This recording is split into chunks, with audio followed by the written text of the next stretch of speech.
Hi, hello, and once again, welcome back to the Roko comeback ODI era.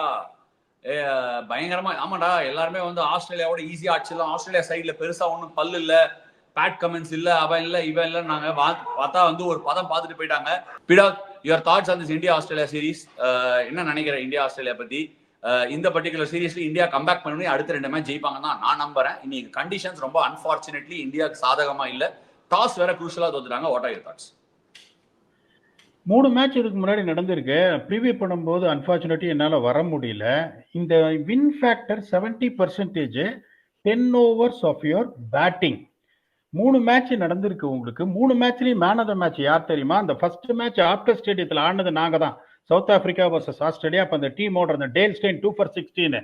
அதுக்கப்புறம் பாரி வள்ளல் Harris rough 2 for 24. அதுக்கப்புறம் அந்த headband தலையில் கட்டிட்டு ஒருத்தர் வருவார் பாருங்க, 5 for 35 டாம் கரன். ஃபர்ஸ்ட் 10 ஓவர்ல நீங்க ஒரு விக்கெட் மேல விட்டீங்கன்னா கேம் ஓவர். இந்தியா 10 ஓவர்ல 27 for 3, அவங்க 10 ஓவர்ல 55 for 2. நீங்க சொன்ன மாதிரி டாஸ் வந்து மிகப்பெரிய அட்வான்டேஜ். அப்புறம் அப்படி இப்படி மழை கிழ வந்துருச்சு. There is nothing to criticise anything about India. Toss played a major role. First 10 overs of the batting played that major role. Australia won the game. India will come back strongly, very strongly. Very strongly தான் என்னோட தாட்டும். And இமீடியட்டாக வந்து first தோன்றதோ எனக்கு அடுத்த matching என்ன பண்ணுவாங்க அப்படின்னு யோசிக்கும் போது அடிலைட் போறாங்க. அடிலைட்ல square boundaries are very very short. And all over the talk என்னன்னா குல்தீப் யாதவ் எடுத்துட்டு வந்துடலாம் ஹர்ஷித் ராணாக்கு பதிலாக அப்படிங்கிறது. எனக்கு ஒரு சின்ன அதுல ஒரு மாற்று கருத்து. குல்தீப் யாதவுக்கு பதிலாக maybe we can try and bring in Prasidh Krishna. But ஆனா குல்தீப் யாதவ் எடுத்துன்னு வரதுக்கும் நான் I am not against it. எதனால சொல்றேன்னா குல்தீப் யாதவ் வந்து இந்த மேட்ச்ல வேக்கால straight boundaries are short. But whereas in Adelaide, straight boundaries are big, side boundaries are short. கொஞ்சம் பெருக்கி ரிவர்ஸ் ஸ்வீப் அடிச்சாங்கன்னா Australia will be able to play him slightly easier in that ground. But இந்த Australian பேட்டிங்ல maybe could struggle also against அவன் என்ன போடுறான்னு தெரியாம இருக்கிறது chance இருக்கு. ஸோ இந்த 2 சேஞ்சில் எது நடந்தாலும் ஓகே. பட் எனக்கு ஒரு சின்ன கொஸ்டின். ஆக்சுவலி கேவி, நீ வந்து நிறைய ஓரளவுக்கு நீ கிரிக்கெட் ஆடி இருக்க. ஆடும்போது நம்ம நிறைய கான்வர்சேஷன்ஸ் வச்சிருக்கோம். பேக் எண்ட் ஆஃப் த கரியர்ல நீ இருக்கும்போது நான் வந்து சொல்லியிருக்கேன், புஷ் பண்ணியிருக்கேன், டே இந்த மாதிரி ஒர்க் பண்றா, அவனோட ஆங்கிள் ஸ்டெபிலிட்டியில ஒர்க் பண்றா, நிறைய போலிங் போடுறா அப்படின்னு. சிமிலர் சைட்ல Rohit and Virat are actually currently playing and they're at the back end of their career. ட்வைலைட்ல இருக்காங்க. பீடா கிட்டையும் கேட்க தான் போறேன். ஏன்னா இசி ஜாக் காலிஸ், இசி ஏபி டிவிலியர்ஸ், கிராம் ஸ்மித், இந்த மாதிரி இருக்கும்போது உனக்கு என்ன டீப் இன்செக்யூரிட்டி ஃபீல் ஆச்சு? அதை எனக்கு நீங்க சொல்லு. டீப் இன்செக்யூரிட்டின்னு சொல்லும்போது எனக்கு ஃபர்ஸ்ட் ஆஃப் ஆல் நீங்க சொல்றது வந்து இப்போ விராட் கோலியும் சரி ரோஹித் சர்மாவும் சரி ஆஃப்டர் லாங் டைம் ஆடுறாங்க. லாங் டைம்ன்றது ரொம்ப இயர்ஸ்ல இல்ல, மார்ச்ல விளையாடுனாங்க கடைசியா. இப்ப திருப்பி ஒரு 6 மாசம் 6.5 மாசத்துக்கு அப்புறம் விளையாடுறாங்க. ஸோ ஃபர்ஸ்ட் ஆஃப் ஆல் என்ன இருக்குன்னா, என்னோட பெர்ஸ்பெக்டிவ்லன்னு சொல்றேன், உள்ள போகும்போதே ஒரு சின்ன அந்த ஒரு பட்டர்ஃப்ளை இருக்கும், எல்லாருக்குமே இருக்கும் ஜென்ரலா.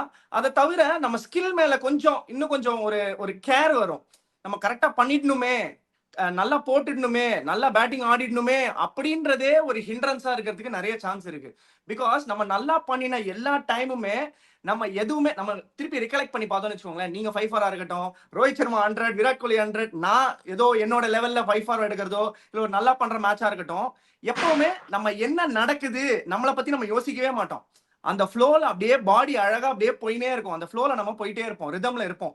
அதே மாதிரி திங்கே பண்ண மாட்டோம். நம்ம அடுத்த பால் என்ன போற பேட்ஸ்மேன் வந்து நின்னா நம்மளுக்கு தெரியும், நம்ம கையில இருந்து பால் இங்க விழப்போது, அங்க வந்து அந்த ஷாட் ஆட போறோம், அதை இன்டியூஸ் பண்ண போறோம், நம்மளுக்கு தெரியும். ஸோ இந்த மாதிரி அந்த இன்ஸ்டிங்ஸ் தான் கொஞ்சம் லைட்டா கொஞ்சம் மழுங்கி இருக்குமோன்னு எனக்கு ஒரு ஃபீலிங் இருந்தது நான் ஆடும்போது. 2வது ஃபிட்னஸ் வந்து ஒரு ரொம்ப ரொம்ப பெரிய லெவல்ல வந்து 3 மாசத்திலே கம்மி ஆயிடும். இதுதான் உண்மை. இது யாரு வேணா இருக்கட்டும், டாப் அத்லீட் யாரு நினைச்சாலும். மாற்று கருத்து, Rohit look extremely fit. Rohit 20 kilo குறைச்சிருக்காருன்னா 20 kgs குறைச்சிருக்காரு. அந்த கான்ட்ரரி அப்படியே அவர் குறைச்சி வந்திருக்காரு. விராட் கோலி சொல்லவே தேவையில்லை. நம்ம இங்கிலாந்துல பாக்குறோம், அவர் லண்டன்ல மூக்குல அந்த இதெல்லாம் கட்டின்னு ஓடுறாரு. ஏதோ அந்த எப்படி சொல்றது, அந்த ஆக்சிஜன் மாஸ்க் மாதிரி ஏதோ ஒண்ணு கட்டின்னு, அது வந்து ஆக்சிஜன் வரக்கூடாதுன்னு நினைக்கிறேன். அவ்வளவு கம்மி ஆக்சிஜன்லயே இவ்வளவு வேகமா ஓடுறாரு. நார்மல் ஆக்சிஜன்ல எவ்வளவு வேகமா ஓடுவாருன்னு நம்ம தெரிஞ்சுக்கணும். சோ 2 பேரும் ஃபிட்னஸ் வைஸ் 27க்கு என்னன்னு கேட்டா ஃபிட்னஸ் தான் சொல்றாங்க. 2 பேருமே எனக்கு தெரிஞ்சு ஃபிட்டா இருப்பாங்கன்னு நினைக்கிறேன். 1. 2வது அவங்க ஸ்கில்ல பத்தி பேசுறதுக்கு யாருக்குமே இங்க கிடையாது. அஜித் அகர்கரே இப்போ ஒரு இன்டர்வியூல சொல்லியிருக்காரு, நான் ஸ்கில்ல பத்தி எல்லாம் போகிறதுக்கு விரும்பல. ஃபர்ஸ்ட் ஆஃப் ஆல் அவங்க ஸ்கில்லு, அவங்க இந்த 2-3 சீரீஸ் தான் அவங்களுக்கு ஒத்திக அடுத்த 27க்கு அப்படின்னு நினைச்சீங்கன்னா தயவு செஞ்சு நான் உங்களையும் கரெக்ட் பண்றேன், அது ரொம்ப தப்பு. அவங்க வந்து பண்ணாத இதுவே கிடையாது. அடிக்காத கோப்பை கிடையாது, அடிக்காத ரன்னு கிடையாது. அவங்களோட எக்ஸ்பீரியன்ஸும் அவங்களோட பிரசன்ஸும் நம்மளுக்கு இருந்ததுன்னா 27ல ஆடட் அட்வான்டேஜ். பட் 27க்கு நிறைய நாட்கள் இருக்கு, இன்னும் நிறைய டோர்னமெண்ட்ஸ் இருக்கு, நடுவுல நிறைய கிரிக்கெட் இருக்கு. ஆனா T20லயும் டெஸ்ட்லயும் தான் நிறைய கிரிக்கெட் இருக்கு. ஒன் டே கிரிக்கெட் இருக்கா அப்படின்னு தான் அவரும் கேக்குறாரு. அங்கதான்டா டைரக்டர் வச்சாரு ட்விஸ்ட்ங்கிற மாதிரி. அந்த இடத்துலதான் ஒரு சின்ன ட்விஸ்ட். பீடா உன்னோட தாட்ஸ் அந்த ஹோல் டசல் தட்ஸ் கோயிங் அரவுண்ட். அதான் சொல்லணும் உங்களுக்கு. இப்போ ரொம்ப நாள் கழிச்சு இவங்க 2 பேரும் வந்திருக்காங்க. இப்போ ஃபிட்னஸ் அப்படின்னு சொல்றாங்க. இப்போ நான் வந்து ஆனஸ்டா சொல்றேன், கிரிக்கெட்டுக்கு என்ன ஃபிட்னஸ் தேவையோ அது இருந்தா போறோம். என்னோட இது அதுதான். அது 2 பேருக்குமே இருக்கும். ரோஹித் சர்மா வந்து ஸ்லோவா இருக்கிற மாதிரி இருக்கும். எப்பெல்லாம் 2 தேவைப்படுதோ, எப்பெல்லாம் 3 தேவைப்படுதோ கரெக்டா ஸ்பிரிண்ட் பண்ணி ஓடிடுவாரு. விராட் கோலி ஓடும்போது அந்த மிருக பசி தெரியுமே ஒழிய Rohit Sharma doesn't miss out on 1s 2s or 3s to be very honest with you. இப்போ ஒரே ஒரு இது என்னன்னா, இப்போ வந்து இவ்வளோ லாங் லே ஆஃப் கழிச்சு வந்திருக்காங்க. இப்போ உங்ககிட்ட நான் கேட்கறேன், இப்போ மற்ற டீம் எல்லாம் நீங்க மற்ற பிளேயர்ஸ் எல்லாம் பாத்தீங்கன்னா அந்த லாங் லே ஆஃப் இருக்காது. எங்கேயாவது ஒரு குளோபல் லீக்ல எங்கேயாவது ஆடிட்டு இருப்பான், ஏதாவது கிரிக்கெட் ஆடிட்டு இருப்பான். தப்புன்னு நீ வந்துட்டு எவ்வளோ பெரிய லெஜெண்டா நீ இருந்தாலும் இன்னைக்கு 2 பேரும் பாத்தீங்கன்னா ஒரு ரஸ்தியா இருந்தது அவங்க ஆடும்போது. அவங்க அவுட் ஆனதெல்லாம் நான் குறை சொல்ல, தேவர் லுக்கிங் ரஸ்டி. அது எப்போ வரும்? மேட்ச் ஆடாடத்தான் வரும். நீ எத்தனை மேட்ச் ஆடிந்தாலும் சரி. உங்களுக்கு ஜாக் காலிஸ்லாம் என்ன பண்ணுவார்? காதுல வாக்மேன் போட்டு ட்ரெட்மில்ல 4ல வச்சு நடப்பாரு. அதான் ஃபிட்னஸ். ஆசி மாமலா கேட்பேன், அது மாதிரி ஜிம்முக்கு போறியா அப்படின்னு. அந்த காலத்துல நானும் போனதில்லை, இப்பதான் கொஞ்சம் இது வந்திருக்கோம். இந்த தண்ணியே இப்படி தூக்குவாரு, 1 லிட்டர் பாட்டில் தண்ணியை இப்படி தூக்கிட்டு அச்சா என்ன பைசப்ஸ் என்னன்னு. அவங்களுக்கு எல்லாம் ஜிம்முக்கு ஸ்பெல்லிங்கே தெரியாது. இப்ப இந்த காலத்துல என்ன பண்றாங்க, ஒரு சில கிரிக்கெட்டர்ஸ் எல்லாம் மார்க்கஸ் டெனிஸ் எல்லாம் இப்படி காட்டுறாரு. நானும் இப்ப காட்ட போறேன், T20 லீக்ல என் டீம்ல தான் இருக்காரு, வா நானும் ஃபர்ஸ்ட் இயர் தான் ரேங்கிங் பண்ணேன் அப்படின்னு. இந்த ஃபிட்னஸ் எல்லாம் சொல்லவே சொல்லாதீங்க. நீங்க வந்து கிரிக்கெட் நீங்க ஆடணும்னா மோஸ்ட் இம்பார்ட்டன்ட் திங் என்னன்னா, இப்ப எப்படி உங்க ஃபேஸ் அவுட் பண்ண ஆஷா, நான் ஒரே ஒரு கேள்வி கேட்கறேன். Indians are not allowed to play overseas leagues, point number 1. இப்ப விராட் கோலி கிரிக்கெட் இல்லைன்னா லண்டன்ல இருக்காரு. இப்ப நான் என்ன பண்ணுவேன் உங்ககிட்ட, உனக்கு நீ ஒரே ஒரு ஃபார்மேட் தான் ஆடுற, 3 ஃபார்மேட் நீ ஆடினா you are going to keep yourself busy. அந்த என்ன தேவையோ உங்களுக்கு இன்டர்நேஷனல் இதுல மேட்ச், நான் சொல்றது match fitness in terms of cricket ஓடுறது கிடையாது. அப்ப நான் என்ன பண்ணுவேன், 2027 வேர்ல்ட் கப் நீ கண்டிப்பா ஆட போற. எப்பெல்லாம் உனக்கு டைம் இருக்கோ நீ டொமஸ்டிக் கிரிக்கெட் என்ன ஃபார்மேட் இருந்தாலும் உன்னோட ரெப்ரசன்டேட்டிவ் ஸ்டேட்டுக்கு to keep that attain that match fitness நீ 2027 வரைக்கும் ஆடி ஆகணும்னு சொல்லுவேன். இப்ப நான் உங்களை கேட்கறேன், 2027 வேர்ல்டு கப் வரைக்கும் எத்தனை பைலேட்ரல் சீரிஸ் இருக்கு, ஓடிஐ சீரிஸ். இப்போ உங்களுக்கு வந்து 2026 T20 வேர்ல்டு கப் வருது. ஸோ எல்லா பைலேட்ரல் சீரிஸும் என்ன T20 தான். அப்ப இவங்க இந்த சீரிஸ் முடிச்சுட்டு எப்ப கிரிக்கெட் ஆடுவாங்க தெரியாதே. அதுக்கப்புறம் என்ன பண்ணுவாங்க, ஒரு 6 மாசம் கழிச்சு வந்து ஆடுவாங்க, நட்டக்குன்னு வாங்கின்னு போகும், இவன் கிரிக்கெட் ஆட முடியாதுறான்னு சொல்லுவாங்க. தப்பு. நீ பிளான் பண்றியா அவங்க 2 பேரையும் 2027 வரைக்கும் இருக்கணும்னு? வெறும் ஐபிஎல்லும் வேர்ல்டு கப்பும் ஆட முடியாது. நடுவுல selectors has to tell them you got to play domestic cricket to keep that match flow, match fitness.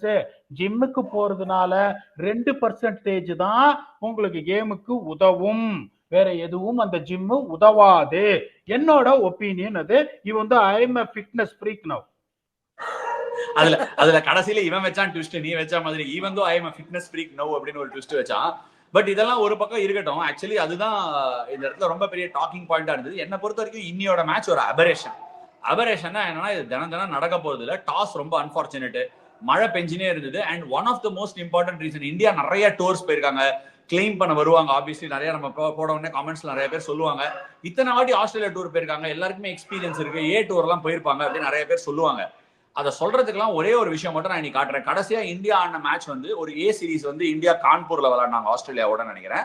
அதுக்கப்புறம் அப்புறம் லக்னோல கொஞ்சம் ஆடினாங்க. அப்புறம் இன்னொரு வந்து டெஸ்ட் சீரிஸ் ஆடினாங்க வெஸ்ட் இண்டீஸோட. சோ இப்போ ஒரு கிராஃபிக் எடுத்துட்டு வர போறேன். அந்த கிராஃபிக்கை நான் உனக்கு காட்டுறேன். இன்னைக்கு ஜாஷ் ஹேசல்வுட்டோட spell, okay, if I'm not wrong, நான் அதை ஒரு தடவை கிராஸ் வெரிஃபை பண்ணேன், கிரிக்கின்ஃபோல இருந்து தான் எடுத்தேன் அதை. It is a man mark data reference. 1W போட்டிருக்கோம், ப்ரொடியூசர் எடுத்துட்டு வருவாரு. இந்த 1W போட்டது ரெண்டுமே ஜாஷ் ஹேசல்வுட் அடிச்ச good length and short of good length, GSG அப்படின்னு இருக்கு. ஓகே, இப்ப அதை நல்லா நோட்டீஸ் பண்ணிக்கங்க. அந்த லெங்க்ல போடப்பட்ட ஒரு பாலை தான் மிச்சல் மார்ஷ் செகண்ட் இன்னிங்ஸ்ல தூக்கி சொருனா 6 புல்லு. எதுக்கு நான் இந்த பாயிண்ட் எடுத்துட்டு வரேன் அப்படின்னா, மோஸ்ட் ஆஃபன் தென் நாட் இந்த லெங்க்தை இந்தியால ஒரு ஃபாஸ்ட் பவுலர் போடும் போது வெர்டிக்கல் பேட், அதாவது பேட் ஸ்டிக்கர் இப்படி தெரியற மாதிரி ஆடுவோம். அதே பால் அதே லெங்க்ல போடும்போது ஹரிசாண்டல் பேட்ல புல் ஆஸ்திரேலியன்ஸ் அடிக்கிறாங்க. அது ஸ்கில்லோட டெபிசிட் கிடையாது. ஆஸ்திரேலியால ஆடி ஆடி அவங்களுக்கு தெரியும் இந்த லெங்க் நம்ம புல் அடிக்கலாம் அப்படின்னு. இந்தியால நீ அதே பால புல் அடிக்க போனோம்னா கால் அடிச்சு எல்பிடபிள்யூ ஆயிடுவ, இல்ல பிளே டவுன் பண்ணிடுவ, உள்ள ஸ்கிட் ஆகி. So basically it is taking a bit of adaptation. என்னதான் ரோஹித் சர்மா பயங்கரமான shot of the player of the pull ஷாட்டா இருந்தாலும் அவர் ஒரு ஷாட் அட்டெம்ப்ட் பண்ணாரு, பீட்டன் ஆயிட்டாரு. வாக்கால் of course straight boundaries are very short. அந்த ஷாட் ஆனதுக்கு அப்புறம் சேம் பால், அந்த ரெண்டு விக்கெட் டேக்கிங் பாலுமே ஹரிசான்டல் வெர்டிக்கல் பேட்ல ரோஹித் சர்மாவும் ஸ்ரேயஸ் ஐயரும் ஆடி காட் பெயிண்ட் ஆனாங்க. Even though one was down the leg side, ரெண்டுமே வெர்டிக்கல் பேட். ஆஸ்திரேலியால அந்த பால வெர்டிக்கல் பேட்ல, அதாவது ஆஸ்திரேலியால ஒரு விஷயம் சொல்லுவாங்க, don't defend with vertical bat off the back ஃபுட்னுவாங்க. நீ பேக் ஃபுட்ல டிஃபெண்டே பண்ணக்கூடாது ஆஸ்திரேலியாலயோ, either scoring or you leaving that ball. அப்படிதான் ஜெனரலா பேட்ஸ்மேனுக்கு சொல்லி கூட்டிட்டு போவாங்க. சோ இது வந்து நீ எத்தனை வருஷம் கிரிக்கெட் ஆடினாலும் இந்த ஃபர்ஸ்ட் மேட்ச் நீ அங்க போய் ஆடும்போது கொஞ்சம் டஃபா தான் இருக்கும். It will take a bit of time. நீ எவ்வளவு தடவை போயிருந்தாலும், ஏன்னா வேற வேற கண்டிஷன்ஸ்ல ஆடுற, அது கிரிக்கெட்டுக்கான ஒரு பயங்கரமான சேலஞ்சிங் விஷயம். சோ என்னை பொறுத்த வரைக்கும் இது ஒரு டோட்டல் அபரேஷன். அஃப்கோர்ஸ் ஆஸ்திரேலியா கிட்ட போலிங்கே இல்லைன்னு சொல்ல மாட்டேன். ஸ்டார்க்கு, ஹேசல்வுட், எல்லிஸ் அவங்கலாம் ஓகே, பட் ஸ்பின்லாம் ரொம்ப average. Come the next game, I think India will look definitely very very different team. கண்டிப்பா யோசிக்கலாம், ஹர்ஷித் ராணாக்கு போல பிரசித் கிருஷ்ணாவோ இல்ல குல்தீப் யாதவோ கண்டிப்பா யோசிக்கலாம். பிடாக், இதை பத்தி உன்னோட தாட்ஸ்? பியூட்டிஃபுல்லா அந்த ஒரு பாயிண்ட் சொன்னீங்க. அந்த புல் ஷாட் மார்ஷ் அடிச்சது, அது 30 ரூபா தள்ளி விழுந்தது, பட்ட உடனே 6 தெரிஞ்சது. Not a bad ball by any means. அதையும் சொல்றேன் நானு. அவங்களுக்கு இன்னொன்னு என்னன்னா ஆஷா, பவுன்ஸ் ஆஃப் த விக்கெட் அந்த லென்த்ல போட்டா எங்க வரும்ன்றது அவங்களுக்கு நல்லா தெரியும். Okay, they know that. அந்த செகண்ட் திங் இஸ், நீங்க சொன்னீங்க பாருங்க ஒரு பாயிண்ட், ஃபர்ஸ்ட் கிளாஸ் பாயிண்ட், பொங்கேர்னு கால்ல அடிச்சு எல்பிடபிள்யூ ஆயிடும் இந்தியாலன்னு. ஏன்னா ஆஃப் த விக்கெட்டும் இந்தியால கொஞ்சம் ஸ்லோவா வரும் பால் ஆஃப் த பிட்ச். இங்க எப்படின்னா ஆஃப் த விக்கெட் பவுன்ஸும் ஜாஸ்தியா இருக்கும், பேஸும் ஜாஸ்தியா இருக்கும். ஸோ அந்த பைசன் பாத்தீங்கன்னா அந்த கோடாலி வச்சு மரங்கொத்தி வெட்டுவானு, மரத்தை வெட்டுற மாதிரி பேட்டே இப்படிதான் வச்சிட்டு இருப்பாரு அவரு. அப்படிங்கும் போது அந்த லென்த்தை பார்த்தாலே ட்ரஸ்ட் தேர் பவுன்ஸர் டமால்ல அடிச்சிருவாங்க. அங்க போது அவங்களுக்கு நீங்க என்ன பண்ணணும், இன்னும் கொஞ்சம் ஃபுல்லர் லென்த் போடணும். இந்தியா பவுலிங் அதான் ஆஷா, நான் ஒன்னே ஒன்று சொல்றேனே, they lost a very important toss. அந்த first 10 overs is very crucial. அங்க மேட்ச் போயிடுச்சு. இந்த ரிசல்ட்டை பார்த்துட்டு எல்லாரும் இஷ்டத்துக்கு கிரிட்டிசைஸ் பண்றாங்க, அங்க போயிட்டு ஆட முடியாது அது இதுன்னு. நான் திருப்பியும் சொல்றேன், அடிலைட்ல பிச்சு கொஞ்சம் சிமிலரா இருக்கும், இவ்வளவு குயிக்கா இருக்காது பவுன்ஸ். அதே மாதிரி நீங்க சொன்ன மாதிரி ஸ்ட்ரெயிட் பவுண்டரிஸ் எப்படின்னா, வேகமா பால துரத்தி பவுண்டரியில பால தள்ளிட்டு வந்தீங்கன்னா கொஞ்சம் லைட்டா சென்னை பக்கத்துல இருக்கிற மாதிரி இருக்கும், அவ்வளவு பெரிய ஸ்ட்ரெயிட் பவுண்டரிஸ். அதே மாதிரி இந்த பக்கம் ரெண்டு பக்கமும், எந்த பக்கம் எட்டி எச்சத்துப்புறாலும் 6 போயிடும், எச்சத்துப்புறாலே 6 போயிடும். ரெண்டாவது இன்னொன்னு சொல்றேன், அந்த மாதிரி ஒரு இதுதான் குல்தீப்புக்கு அட்வான்டேஜா போகும். இந்த பக்கம் அந்த பக்கம் குறுக்க போடுற, நீ குறுக்க போட்டீங்கன்னா கொடையும் கிளம்பும், உங்களுக்கு வந்துட்டு எல்பிடபிள்யூ ஆகும். துப்பாக்கி முன்னாடியும் சுடும், பின்னாடியும் சுடும். நான் வந்து மூணு ஆப்ஷன் கொடுக்குறேன். ஒண்ணு, இப்ப உங்களுக்கு வந்து 3 ஃபாஸ்ட் பவுலர் நீங்க ஆடினீங்கன்னா, Nitish Reddy as a bowler doesn't come into the picture, particularly if Kuldeep comes in. ஏன்னா அவருக்கு bowling போடுறதுக்கு வாய்ப்பே கிடையாது, அவர் பேட்ஸ்மனா மட்டும்தான் ஆடணும். So it is Nitish Reddy, it is Washington Sundar, Nitish Rana. இந்த 3 பேர்ல யாருக்கு பதில குல்தீப் வந்தாலும் கரெக்டா இருக்கும். பிரசித் கிருஷ்ணா நீ வேகனே வராரா இல்லையான்னு தெரியாது, ஆனா குல்தீப் வந்தே ஆகணும். India will beat Australia in Adelaide. India 1, Australia 1. Fingers crossed with Kuldeep Yadav plays. ஏன்னா இந்த மாதிரி பர்ஃபார்ம் பண்ணும்போது என்னோட அது பெட்டரா யாராவது சொல்ல முடியாது. நீ விக்கெட் டேக்கிங் ஃபார்ம்ல இருக்கும்போது நல்ல ஹை ஆன் கான்ஃபிடன்ஸ் இருப்ப, doesn't matter where you are taking those wickets. But சடனா ஒரு மேட்ச் உட்காரும் போது, அந்த மேட்ச் உட்கார்ந்த உடனே உனக்கு என்ன தோணும், என்னடா நம்ம உட்காரோம், நம்மளால தான் மேட்ச் தோக்க போறோமா, நல்லா தானே போலிங் போட்டுருக்கோம்னு தோணும். அந்த கான்ஃபிடன்ஸ் ஷேட்டர் ஆகாம அந்த பையனுக்கு ஒரு சான்ஸ் கிடைச்சா ரொம்ப ரொம்ப நல்லா இருக்கும், ரொம்ப ஹாப்பியா ஃபீல் பண்ணுவேன். பட் நெவர்தலெஸ் கேவி, உங்ககிட்ட ஒரு கொஸ்டின், இப்போதைக்கு ஃபேவரட் டாபிக் உங்ககிட்ட தான் கேட்கணும். ஹர்ஷித் ராணா நல்லா குவிக்கா ஆட் பால்ஸ் நல்லா ஷார்ப்பா போட்டான், பட் கேவ் டூ மச் விட். ரொம்ப நிறைய அவுட் சைட் ஆஃப் ஸ்டம்ப் கொடுத்து, எஸ்பெஷலி 1-2 ஷாட் எட்ஜில் ஒரு 4 போச்சு, புல் ஆடி ஒரு 6 ஒன்று போச்சு, அதெல்லாம் ஓகே, ஆல் தட் அசைட்.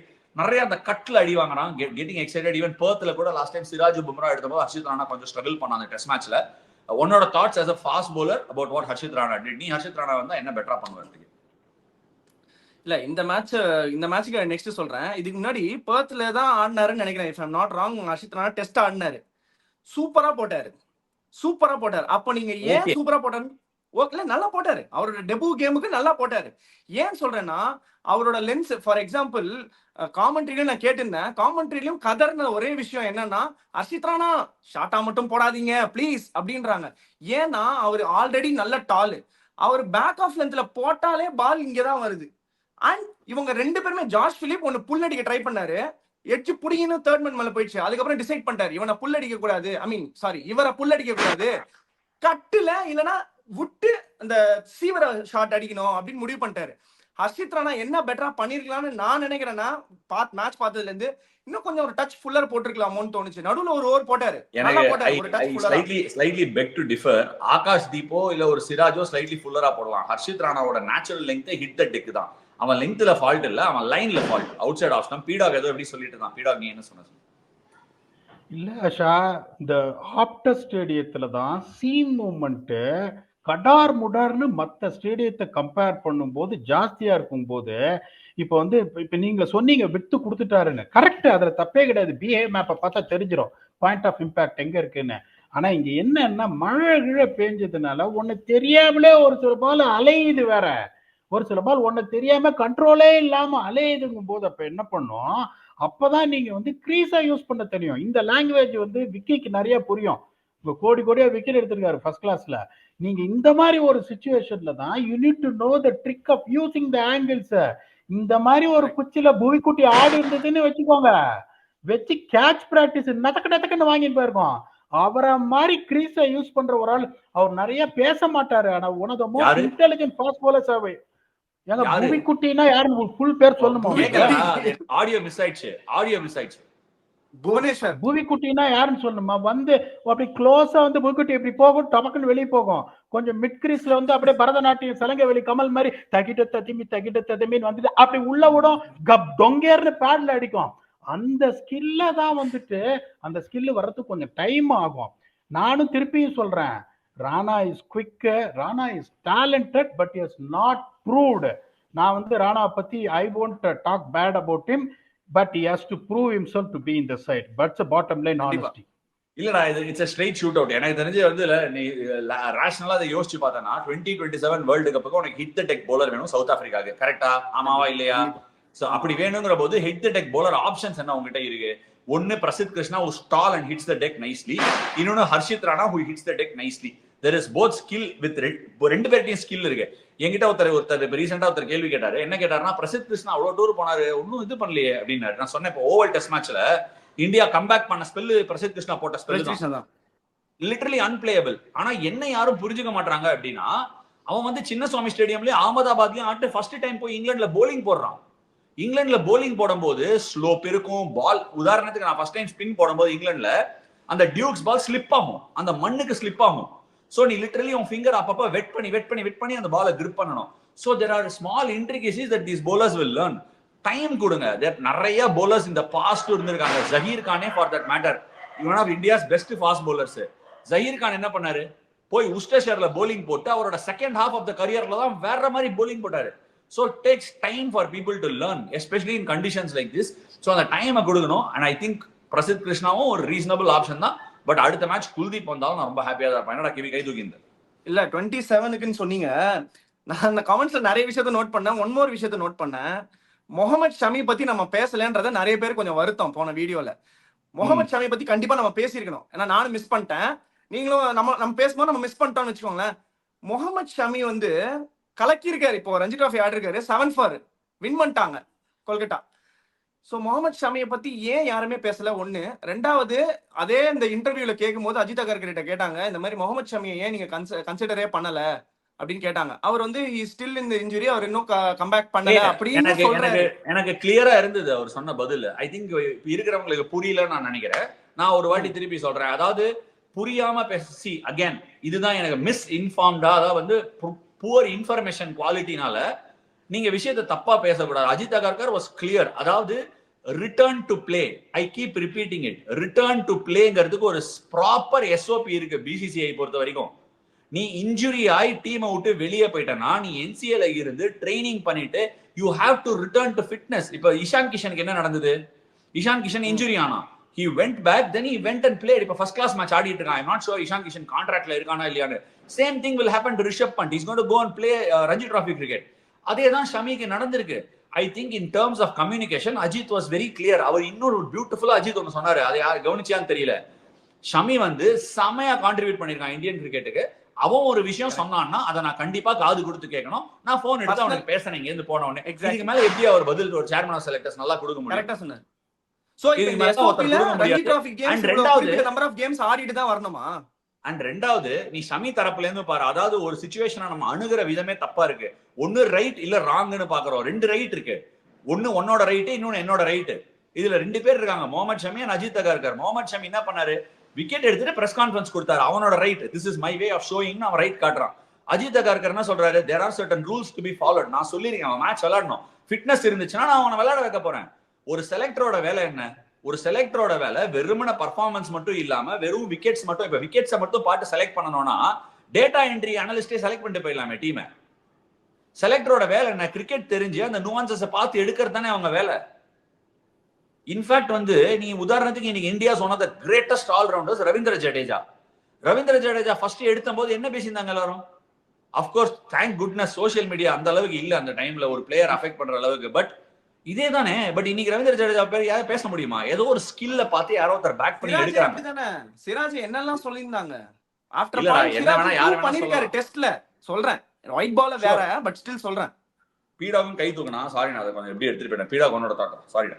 இன்னொன்னும் இப்ப எல்லாரும் புரிஞ்சுக்காம பேசுறாங்க. 2027 வேர்ல்ட் கப் சவுத் ஆப்பிரிக்கால பால் மார்க் வரும்னு. மார்க் வந்து அந்த அலைகள் தான் வரும். நிறைய வந்து பீச் இருக்காங்க, எல்லா அலையும் மார்க் வரும். இப்ப டர்பன்ல இப்பதான் டர்பன்லாம் போயிட்டு வரோம். ஷூ லேஸுக்கு மேல பால் வரலையா? பால்ல ஷூ லேஸுக்கு மேல பால் வரல. போர்ட் எலிசபெத்ல பாதியில நின்னுருச்சு. பால் நின்ன அப்புறம் பேட்ஸ்மேன் 2 யார்டு போய் அதுக்கப்புறம் வேண்டியிருக்கோம். புரிஞ்சிக்காம பால் மூஞ்சிக்கு வரும், மகரைக்கு வரும்னாதீங்க. ஹைவெல்ட் 2 இடம் ஜோனாஸ்பர்க்கு செஞ்சுரியன் தான். அதுவும் என்ன பண்ணிடுவாங்க தெரியுமா, இந்த ஷேவிங் பிளேட் எடுத்து கிரீமை போட்டு மழிச்சிருவாங்க கிராஸ் எல்லாம். ஏன்னா உங்களுக்கு வந்துட்டு 50 100 ஓவர் போகணும், கலெக்ஷன் வரணும்னு. பால் மூஞ்சிக்கும் வராது, வாய்க்கும் வராது. விக்கெட்ல ஷேவிங் கிரீம் போட்டு ஷேவ் பண்ணுவாங்க. நீங்க வந்து அப்டமன் கார்டு முட்டிக்கும் போடணும், முழங்காலுக்கும் போடணும். சும்மா தெரியாம இது பால்ன்றீங்க. இப்ப கேசவ மகாராஜ் எங்க டீமோட போலிங் போட்டாரு, 52 ஓவர் போட்டாரு. ஒடிய 52 ஓவர் போட்டு 2 விக்கெட் எடுத்தாரு. அதுல 2 சின்ன பசங்க பாவம் எக்ஸைட் அவர் இறங்கி அடிச்சு அவுட் ஆனாங்க. அது கேசவ மகாராஜ் ஒரு 52 ஓவர் டொமஸ்டிக் மேட்ச்ல. இந்த மாதிரி இருக்கு நிலைமை. ஒன்னும் புரியாம அந்த காலத்துல ஆலண்டோ நாட்டு போற மாதிரி நினைச்சிட்டு இருக்காங்க. இப்ப இந்தியா வந்து எதுக்கு கவலையே பட அவசியமே இல்லை. இந்த 3 ஸ்பின்னரையும் எடுத்து வருண் சக்கரவர்த்தி எல்லாம் போட்டா அவங்களே என்ன பண்ணுதுன்னே தெரியாது. பயங்கரமா திரும்புது ஆஷா டர்பன்லாம். இப்ப எஸ்ஏ லீக் நடக்கும் பாருங்க, அதை பார்த்தாலே உங்களுக்கு ஒரு இன்ட்டு தெரியும். பிச்செல்லாம் செத்து போய் ரொம்ப நாள் ஆச்சு. நம்ம கவலையே படாதீங்க. ஆதி காலத்துல வேகமா வந்து இப்பெல்லாம் ஒண்ணும் வரது இல்ல அப்படிங்கிறாரு. எனக்கு பிடிச்ச 2 பாயிண்ட் சொன்னேன். ஒண்ணு வந்து ஷேவிங் கிரீம் போட்டு பிச்சை ஷேவ் பண்ணுவாங்கன்னு. அப்புறம் 2வது அப்டமன் கார்டை வந்து அப்டமனுக்கும் போடணும், முழங்காலுக்கும் போடணுமா. ஆமா, இப்போ ஒரு மேட்ச் நீங்க வந்துட்டு நல்ல ஞாபகம் இருக்கு எனக்கு, கர்நாடகா தமிழ்நாடு மேட்ச். கடைசி பால்ல நான் ஸ்ட்ரைக்கர்ல இருந்தீங்க, 3 ரன் அடிக்கணும், பேட கேட்டுட்டீங்க. நீங்க பேட கேட்டுட்டீங்க. அம்பையர் அணியா பேட கேட்டாரு. நீங்க ஒரு கேள்வி கேட்டீங்க, யோ ரூல் பேடு கட்டி நான் இருக்கா இல்ல அப்படின்னு. அம்பையரால ஒண்ணும் பண்ண முடியல, ஏன்னா அதான் ரூல். என்னை பொறுத்த வரைக்கும் என்ன பண்ணும், முட்டிக்கு மேல ஒரு பால் வராது, ஒரு பேடு கட்டின்னு போனா கூட போறோம், வேகமா ஓட முடியும். அந்த காலத்துல நாங்கெல்லாம் முதல்ல கிரிக்கெட் 10-11 வருஷம் 6வது படிக்கும் போது ஆடும்போது ஒரு பேடு தான் டீமுக்கே இருக்கும். அதனால ஒரு பேடு கட்டின்னு தான் ஆடுவோம், ஒவ்வொரு கிளவுஸ் போட்டுன்னு தான் ஆடுவோம். அந்த மாதிரி ஆடினீங்கன்னா கூட எக்யூப்மெண்ட்ஸ் எவ்வளவு கம்மியா இருக்கும், you can maximise 0s to 1s 1s to 2s. அந்த மாதிரிதான் இருக்கு இப்ப சவுத் ஆப்பிரிக்கால. சும்மா யாரு எக்ஸைட் ஆகி இப்படி போகுது அப்படி போகுது இப்படி எல்லாம் போகணும்னா பேட்ஸ்மேன் ஸ்டூல வச்சு ஆடினாதான் இந்த ஹைட்டுக்கு பால் வரும். இல்ல அபிஷேக் நாயர் கூட நீங்க ஒரு சம பாயிண்ட் சொன்னா, இந்தியா எப்பெல்லாம் ஐசிசி டோர்னமெண்ட்ஸ்ல நல்லா பண்ணிருக்கோம், அப்ப இந்தியன் ஸ்பின்னர்ஸ் தான் நல்லா பண்ணிருக்காங்க, அவங்க குரூஷியல்னு சொல்லிருக்காரு. சோ தட் செட் அசைட், எந்த கண்டிஷனா தான் இந்தியன் ஸ்பின்னர்ஸை பேக் பண்ணணுமா, குல்தீப் கண்டிப்பா விளையாடணுமா, வருண் சக்கரவர்த்தி ஸ்குவாட்ல இருக்கணுமா, இதை பத்திலாம் நீங்க கமெண்ட்ஸ் போடுங்க. அப்புறம் மோஸ்ட் இம்பார்ட்டன்ட்லி கேவி சொன்ன விஷயங்களை பத்தி கமெண்ட்ஸ் போடுங்க. கேவி என்னடா சொன்னேன், அதுதான் அந்த ஹர்ஷித் ராணா லெங்க்ஸை பத்தி அது லெங்க்த்ரா, பயப்படாதடா, லெங்க்த்தை பத்திடா, லெங்க் ஷார்ட்டா போடாத. நான் நல்லது பண்ணுங்கன்னு சொன்னாலும் தப்பு, எதையாவது சொன்னாலும் தப்பு, என்ன சொன்னாலும் ப்ரோ இவனை பார்த்தாலே எனக்கு டென்ஷன் ஆகுது அப்படின்றாங்க ப்ரோ. நான் என்ன ப்ரோ பண்ணேன் உங்களுக்கு? எல்லாம் ஐவாஸ்ரா உர்ரா, எல்லாம் ஐவாஸ். அண்ட் மோஸ்ட் இம்பார்ட்டன்ட்லி எனக்கு இன்னைக்கு ஹைலைட் ஆஃப் த ஷோவா 2 பாயிண்ட். ஷேவிங் கிரீம் போட்டு பிச்சை ஷேவ் அடிக்கலாமா, அதே சமயம் அப்டமன் கார்டு முழங்காலுக்கும் போடலாமா? இது 2 என்னடா கைதுங்க எல்லாம் இப்படி சொல்லிட்டு இருக்கீங்க. அடுத்த மேட்ச் ராணா பெர்ஃபார்ம் பண்ணிட்டு ஒரு பாட்டு பாட போறாரு பாருங்க. பெர்ஃபார்ம் பண்ணட்டோம்டா, நல்லதுதானடா. பண்ணிடுறேன். என்ன வேணா மலையாளி பெர்ஃபார்ம் பண்ணாலும் ஹாப்பி தான். குமுதா ஹாப்பி என்னாச்சு? உங்க கமெண்ட் எல்லாம் கமெண்ட் செக்ஷன்ல விடுங்க. Thank you so much for joining us on this episode of the Australia vs India first ODI review.